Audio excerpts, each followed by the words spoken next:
Meus amados irmãos e irmãs, é com muita satisfação que cumprimento vocês em mais essa oportunidade de estudarmos a Bíblia Sagrada, através da lição da Escola Sabatina.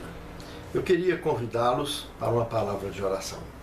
Santo Deus, muito obrigado, Senhor, por este momento onde Tu proporciona para nós essa oportunidade tão bacana de encontrarmos na Tua Palavra o sustento para a nossa fé.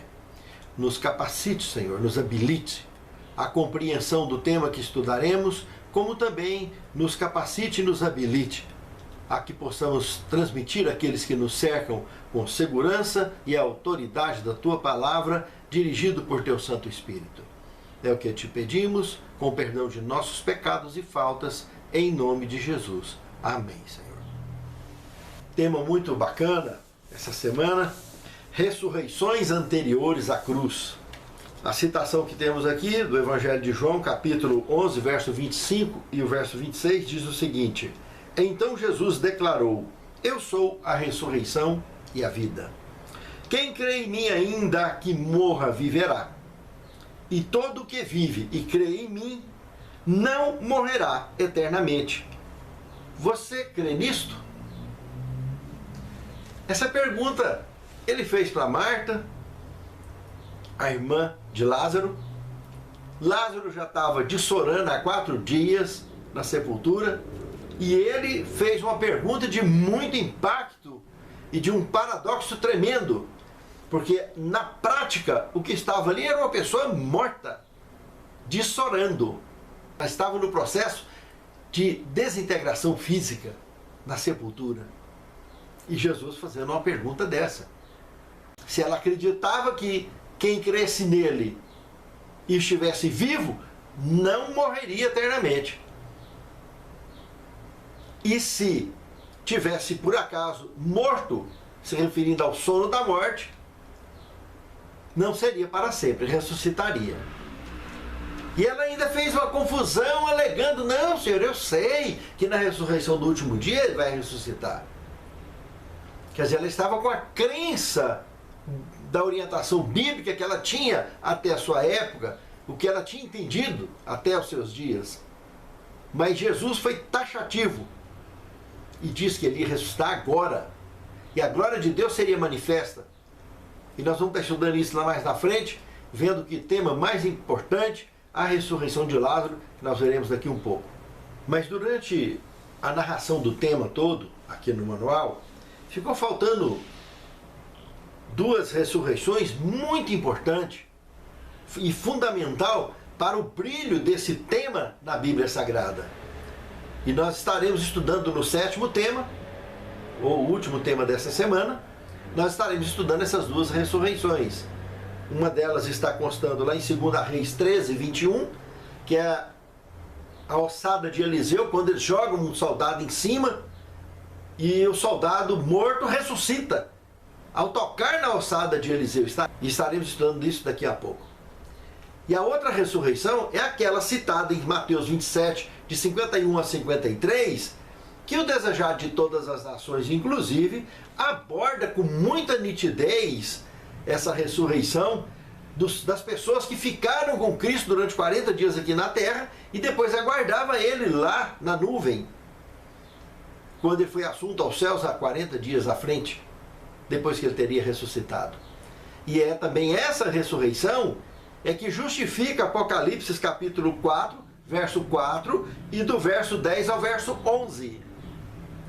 Aqueles 24 anciãos que estariam na visão de João lá no céu já, quando João teve essa visão, próximo do ano 100 da era cristã. Estaremos comentando isso daqui mais a pouco, no fechamento do tema da semana. Bora lá, segundo tema, a ressurreição de Moisés. Analisando Judas, verso 9, e o Evangelho de Lucas, capítulo 9, do verso 28 ao 36, para saber o que justifica o livro de Deuteronômio, capítulo 34, o verso 6. Ou seja, quando Moisés então morreu, lá em cima do Monte Nebo, nas planícies de Moabe, e ao ser colocado numa sepultura, a sepultura desapareceu. E se não tem sepultura, é porque não tem corpo. É evidente. E é isso que nós vamos ver aqui. Judas, verso 9, apresenta o arcanjo Miguel, o Filho de Deus, que era conhecido por esse nome, Arcanjo Miguel. Foi lá para recolher o corpo e o diabo tentou impedir do próprio Filho de Deus tentar resgatar o corpo de Moisés. Tentou impedir na lábia, né? Na garganta, no blá, mas não foi possível. Semelhantemente, lá na tentação que aconteceria 1500 anos mais tarde, aproximadamente, Jesus colocou ele para correr com o crédito que ele tinha nos atributos da sua onisciência, da graça redentora dele, do Pai e do Espírito Santo, na garantia desses atributos, que para Deus não tem passado, nem presente, nem futuro, simplesmente tudo é absoluto e eterno. Então, garantidos nessa graça, ele colocou ele para correr e ressuscitou Moisés para a vida eterna. E lá no Evangelho de Lucas, no capítulo 9, então, do verso 28 ao 36, onde a gente vê Moisés na presença de outro personagem muito interessante também, Elias, o tisbita. 2 Reis 2, de 1 a 11, mostra Elias sendo levado num redemoinho, num carro com cavalos de fogo, e foi levado ao céu. Mas esse indivíduo, é interessante citar ele, porque ele viveu 500 anos aproximadamente depois de Moisés, foi vivo num carro de fogo para o céu, como Enoque também já tinha ido há muitos anos atrás, antes do dilúvio. Mas a ida de Elias tem uma passagem interessante, porque o seu pajem, que era Eliseu, que o substituiria na missão aqui na terra, ali no meio do povo de Deus, ele fez um pedido para Elias antes de Elias ir embora, que ele queria a porção dobrada do espírito de Elias, espírito com E minúsculo, da virtude de Elias.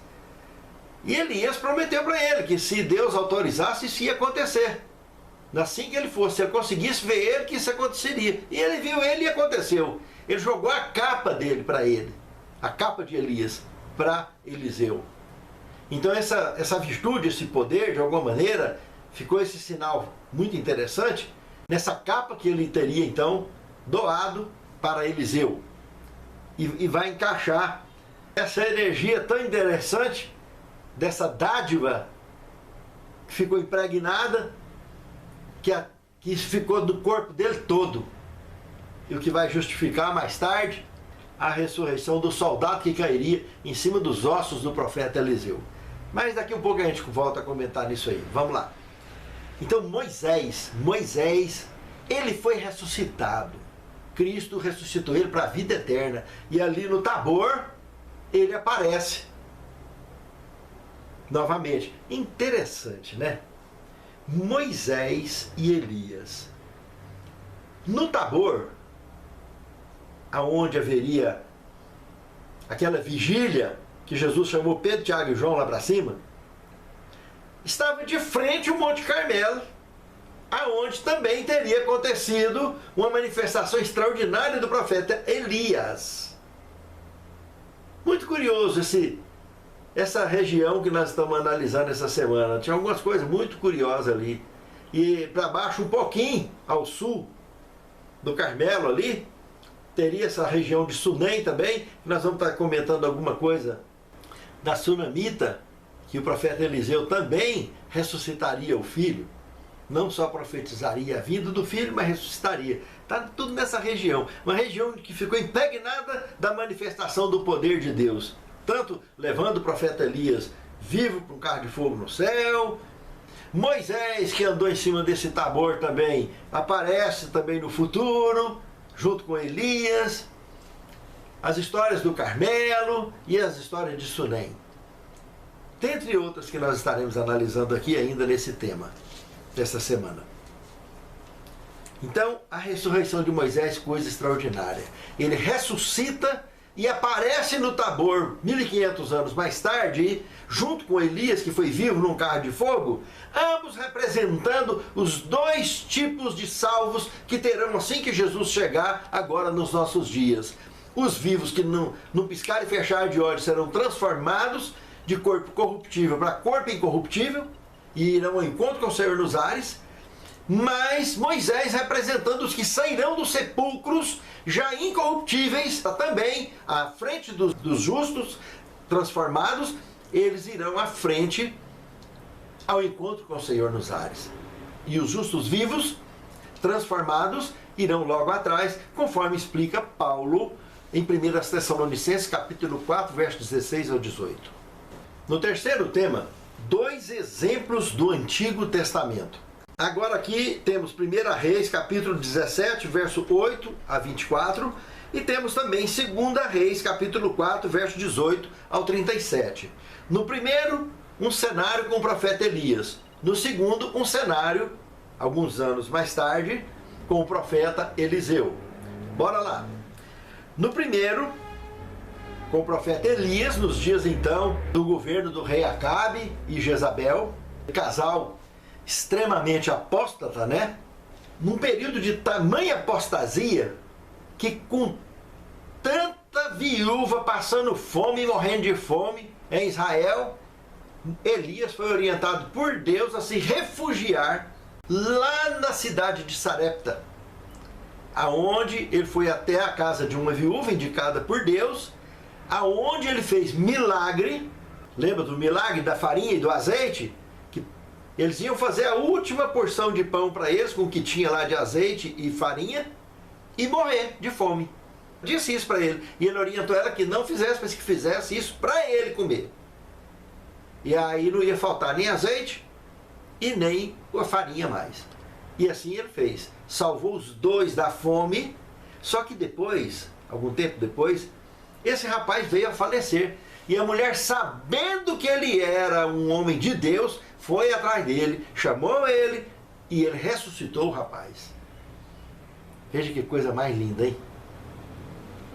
Uma gentílica, não tinha nada a ver com Israel, lá na região da Fenícia, e Deus mandou o profeta Elias lá para acudir quem tinha fé que estava lá. Aí está a prova, né? Do tanto de gente que vai ficar para trás dentro da igreja, porque não alimenta da fé verdadeira.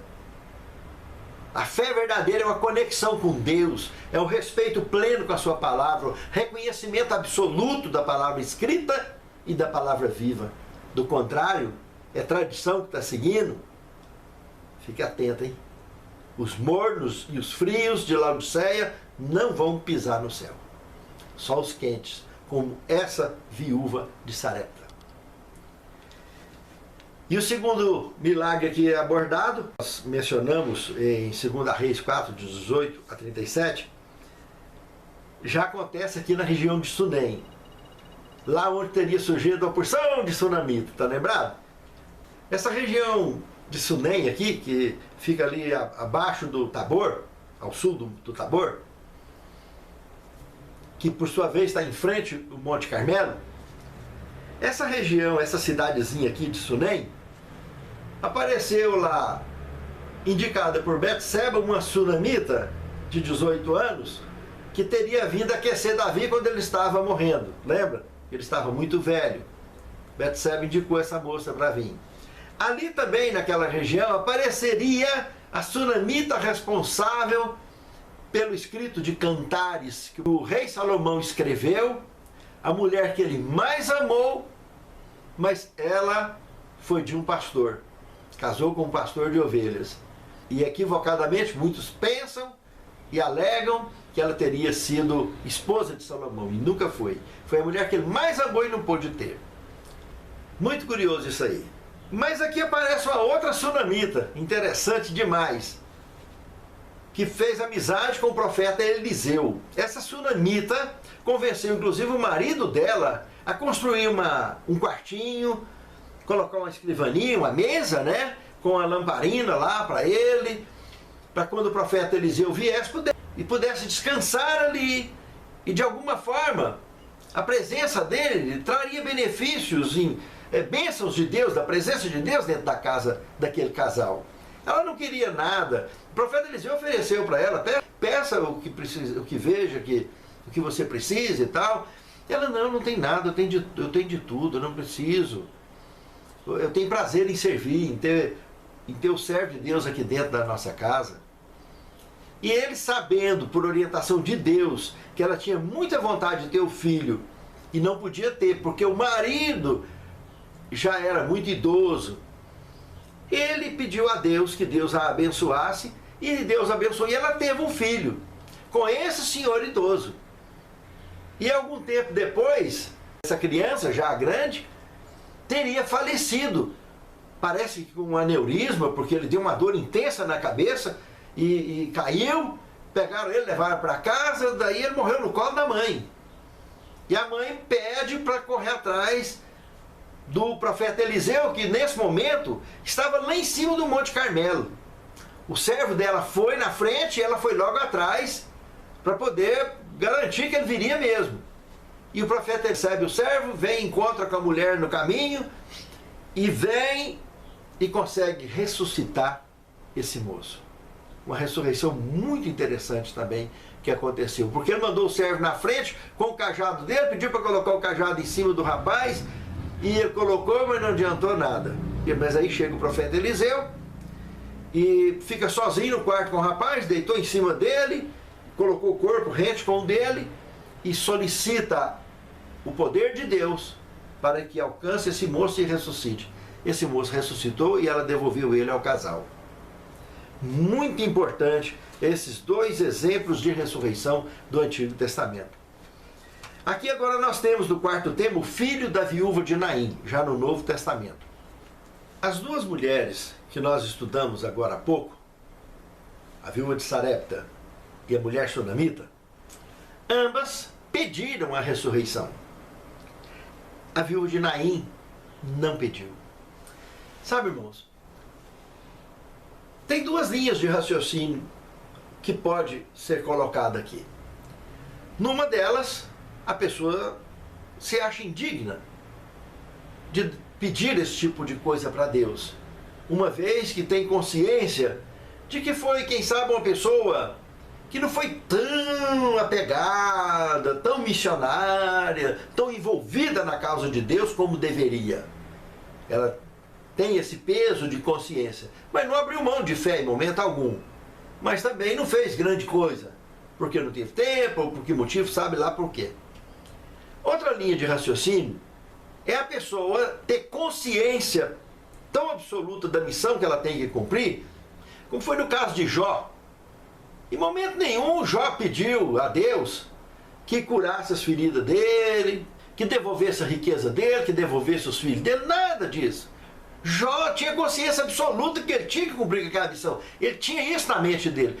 Então, esse pode ser o caso dessa mulher também, que tinha esse tipo de consciência, que tinha que passar por isso. E só pegou com Deus. E Jesus chega, toca no esquife, que eles vinham carregando o menino em cima, o rapaz, que estava morto. E na hora que ele toca no esquife, o rapaz acorda. Que ele já mandou ele levantar. Coisa incrível, irmãos, o que foi registrado aqui em Lucas capítulo 7, verso 11 a 17. Deus conhece os seus filhos, não deixa ninguém na mão. Seja por um motivo ou por outro. Ele sempre está conosco. No amor, na dor, Ele não nos abandona jamais. Pense nisso, amado irmão. Pense nisso, amado irmão. No quinto tema, a filha de Jairo.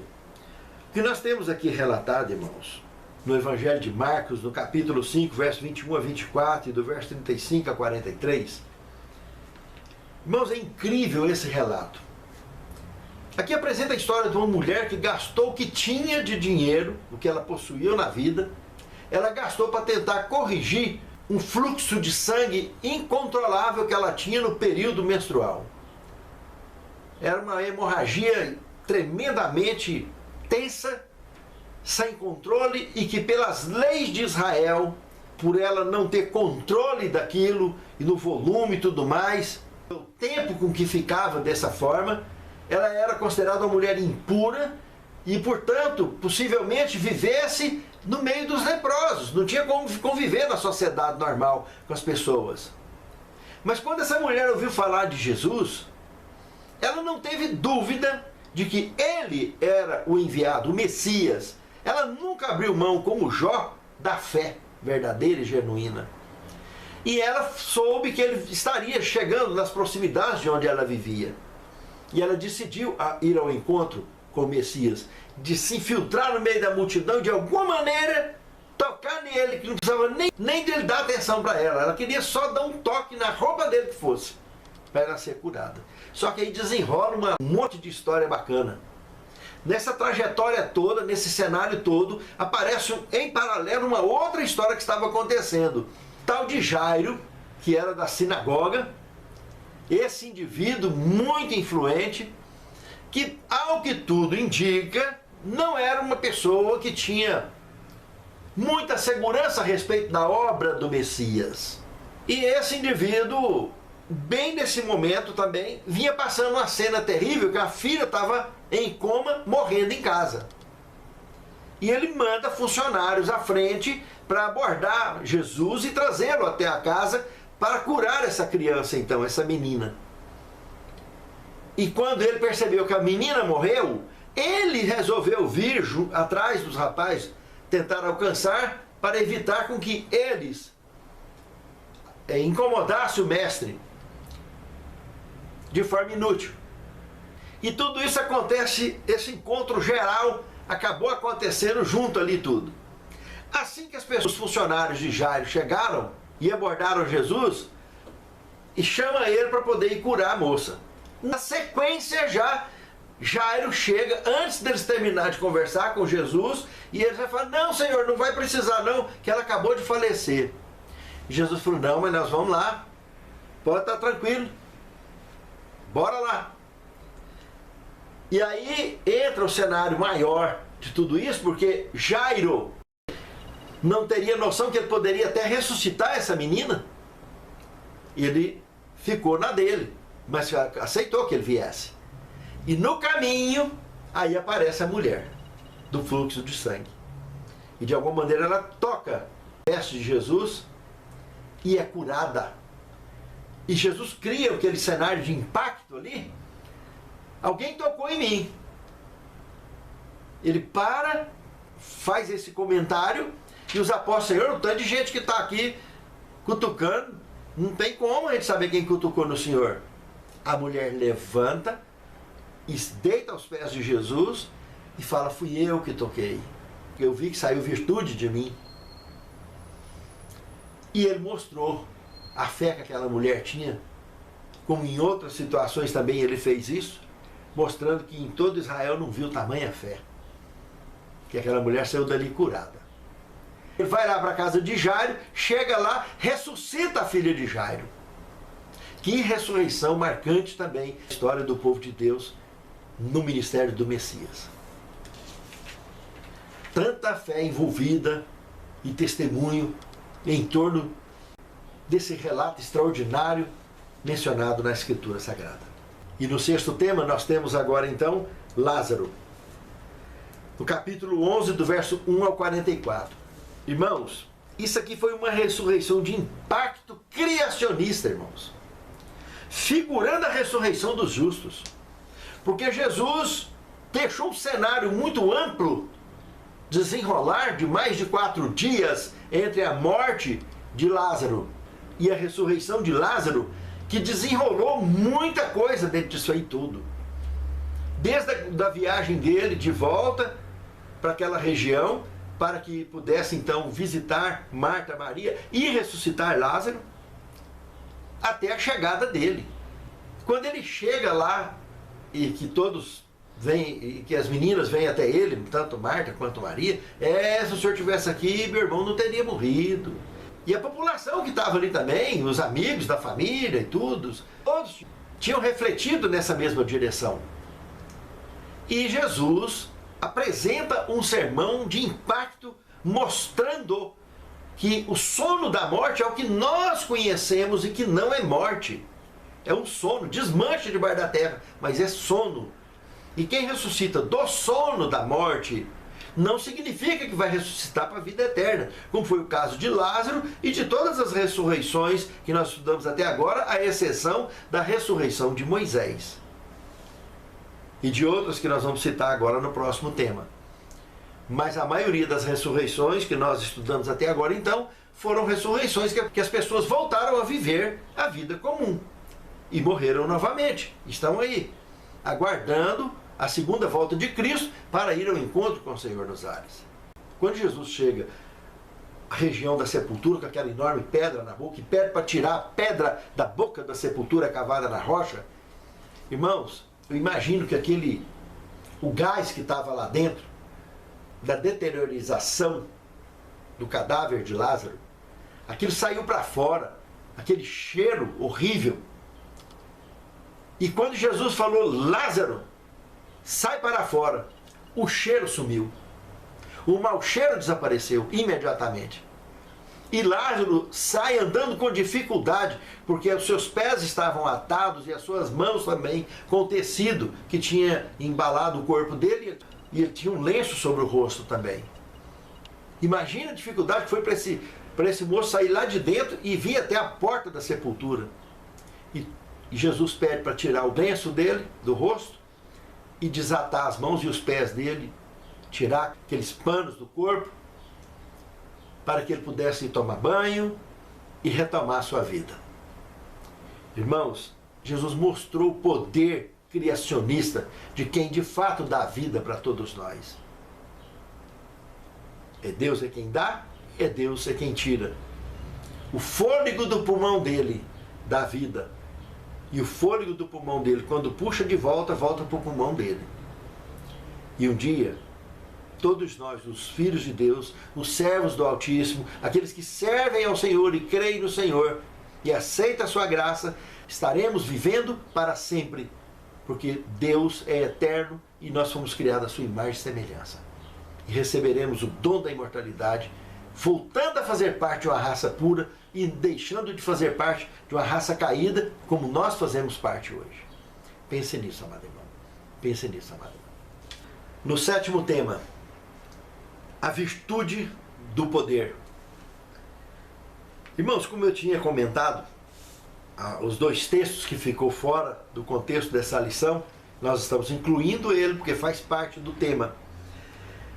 O primeiro deles está em 2 Reis, capítulo 13, verso 21. Irmãos, aqui nesse texto de 2 Reis 13, 21, nós vimos que aonde eles jogaram aquele cidadão morto, o soldado, jogaram ele na sepultura aonde havia sido enterrado o profeta Eliseu. Hora que o cadáver bateu na alçada de Eliseu, ressuscitou na hora. Que nós vimos no relato do profeta Elias lá atrás, que ele jogou a capa, lembra? E nós comentamos que todo o corpo dele ficou energizado com essa maravilhosa dádiva de Deus que ele deu. Está aí a prova agora, entendeu? Ninguém tinha noção disso, que poderia acontecer e tal, mas aconteceu. Está aí o relato, né? Aqui nós temos duas linhas de raciocínio. A primeira é essa aí, que bateu na alçada, era a virtude da capa, estava no corpo, ficou no osso, e ali pronto, bateu ali, que seja por aquela única vez ali, aconteceria isso. E aconteceu. A outra linha de raciocínio é que, a pena inspirada inclusive endossa isso, a Bíblia Sagrada, que os nossos corpos são vigiados pelos nossos anjos de guarda. Nosso corpo não fica abandonado. O nosso anjo da guarda está nos protegendo o tempo todo, mesmo depois que a gente vai ao sepulcro. Os verdadeiros servos de Deus. Esses são intocáveis, ficam no descanso. E como o descanso aqui do profeta Eliseu era garantido, foi um momento importante de conectar a um nome tão importante na causa de Deus, que era o caso do profeta Eliseu, também esse anjo, então, ter tido a permissão de Deus para ressuscitar esse soldado que incomodou o descanso do profeta Eliseu. Então, seja de uma maneira ou seja de outra maneira, foi uma ressurreição também importante que aconteceu no passado. Esse homem que ressuscitou ao tocar na alçada do profeta Eliseu. Não poderia ter ficado de fora. E a outra é a de Mateus 27, 51 a 53, que é aquela que O Desejar de Todas as Nações, na página 754, inteirinha, a Pena Inspirada está comentando desse número de pessoas enorme que entrou na cidade, conforme a Bíblia apresenta, nesse contexto bíblico, e apareceram a muitos. E segundo a Pena Inspirada, no Desejar de Todas as Nações, nessa página que eu citei, 754, eles estariam fazendo um trabalho missionário às ovelhas perdidas da casa de Israel, durante os 40 dias que Cristo ficou também evangelizando as pessoas aqui após a sua ressurreição.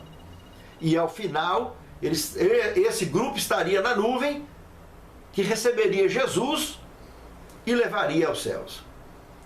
Lá em Atos dos Apóstolos, capítulo 1, verso 8 ao 10. Que também a Pena Inspirada chama esse grupo de primícia dos mortos.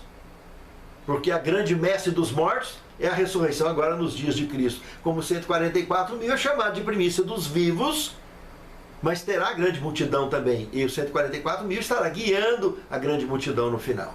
Então, são cenas importantes que não poderiam ficar de fora. E aqui nós temos ainda um texto do Desejar de Todas as Nações, mas na página 423 a 424, que diz o seguinte: em Cristo, a vida original, não emprestada, não derivada. Aquele que tem o Filho tem a vida. A divindade de Cristo é a certeza de vida eterna para aquele que crê. Aquele que crê em mim, como disse ele, né? Ainda que morra, viverá, e quem vive e crê em mim não morrerá eternamente. Crê você nisto? Foi o que ele comentou no que nós estudamos lá em João 11, 25 e 26. Cristo estava olhando para o tempo de sua segunda vinda. Nesse momento, os justos mortos ressuscitarão incorruptíveis e os vivos serão transladados para o céu sem ver a morte. O milagre que Cristo estava prestes a realizar ao ressuscitar Lázaro dos mortos representaria a ressurreição de todos os justos mortos. Por suas palavras e obras declarou ser o autor da ressurreição. Aquele que estava ele próprio, prestes a morrer na cruz, possuía as chaves da morte, era o vencedor do sepulcro e afirmou o seu direito e poder de dar vida eterna.